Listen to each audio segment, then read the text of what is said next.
Heartbreak, shock, and tragedy in the small Utah County town of Santa Quin. An officer hit and killed by a semi-truck. Police say it was intentional.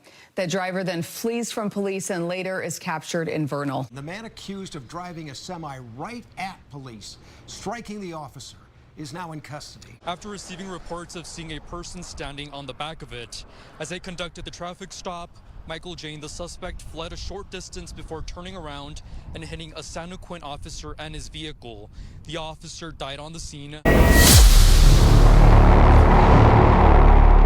now to the latest in the death of a Santa Quin police officer on I-15. The man accused of driving a semi right at police, striking the officer, is now in custody. Michael Jane then ran, suspected of stealing another car and fleeing from police. The incident began in Santa Quin, where police and the Highway Patrol conducted a traffic stop to a semi-truck after receiving reports of seeing a person standing on the back of it. As they conducted the traffic stop, Michael Jane, the suspect, fled a short distance before turning around and hitting a Santa Quin officer and his vehicle. The officer died on the scene. All of a sudden, we seen dirt and everywhere, and I was like, what is that? Cars were pulling over. And so when we got up there, we looked and we seen black marks going across the road down into a ravine, and we looked more in the ravine and the cops were running across the road. We looked down and the car had flipped, the truck had flipped. The driver of the semi fled and drove northbound a short distance before turning around and driving the wrong way back towards the Santa Quin officer as well as the UHP trooper. The semi hit the Santa Quin officer, also his car, as well as a UHP trooper's cruiser. We're told the officer was killed during the collision. Police say the suspect ran from the scene and then is believed to have stolen multiple cars, including a white Ford F-150. A 42-year-old Michael Aaron Jane, who they identified as the suspect. Finally, just before 11:45, we learned Jane had been apprehended. Investigators say he was taken into custody near Vernal in a short pursuit where he wrecked. Well, a tribute to the fallen officer. Dozens of police cars and emergency vehicles lined up to escort the body to the state medical examiner's office. We have family members who will miss their father at their nearing wedding.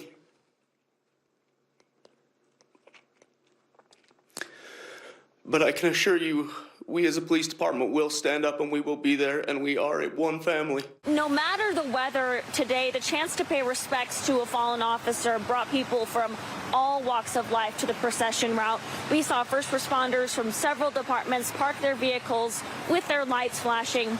Draper City firefighters draped the American flag across the overpass as this escort drove underneath. As always, man, we got to start off. Condolences to the family, man. It's hard, man. It's hard, and definitely pulling people over like that. You don't know who the hell you encountering. You don't know what they got going on. But if you look at this right here, there's an extensive criminal record spanning more than a decade, and there's a case out of Oregon that is eerily similar to what happened here. Court records show Michael Jane's lengthy criminal record. He's had run-ins with police in nearly half a dozen states, the most serious happening in Oregon in 2009. Jane faced 2 counts of attempted aggravated murder, 2 counts of first-degree assault, and 1 count of being a felon in possession of body armor. These charges after attempting to run over an Oregon State Police trooper with a vehicle. Ultimately, Jane was convicted of assault and felony possession of body armor. Just 3 years later, he was sentenced to 10 years in federal prison for felony possession of firearms. He was released in 2021. Utah criminal defense attorney Clayton Sims says a murder charge will be difficult to prove, but says he can't see a scenario where Jane faces less than 30 years for his acts. I mean, his history will tell you everything. So once you dig down deep into it, you ain't really going to be too surprised that he would do some shit like that. I'm pretty sure he probably got some type of mental issues and shit going on with the type of shit that he's been dealing with, man. But I don't know what would cause him to turn around and do that. It's crazy, man. And then he got damn near 150 miles away. He couldn't have thought he was going to get away, not doing especially not with crimes against the police. They ain't fucking around with that. They going to work day and night to get your ass, for shit like that, man. That's bad, man. And he was just stealing cars, stealing trucks, doing all type of shit.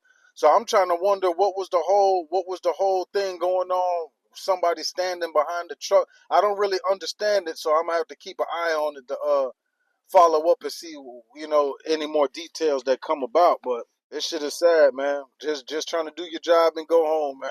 And to get hit by a semi truck, I can only imagine that shit. That shit crazy, man. Obviously, you know, police pulling him over or whatever, they don't know his history and what he did. But when you see that clip about his history and he already didn't have attempted murder on police, so clearly he don't give a fuck about none of that. So, you know, it's sad for the officer, sad for all the people who lost, you know, involved, man. But man, dude, boy, man, they gonna give it to his ass, boy. He already know he ain't gonna see daylight, man. So we're gonna keep an eye on this story. Definitely gonna follow up on this, man. Y'all let me know what y'all think about this. As always, appreciate y'all rocking with the channel. For all your trucking news and content, subscribe.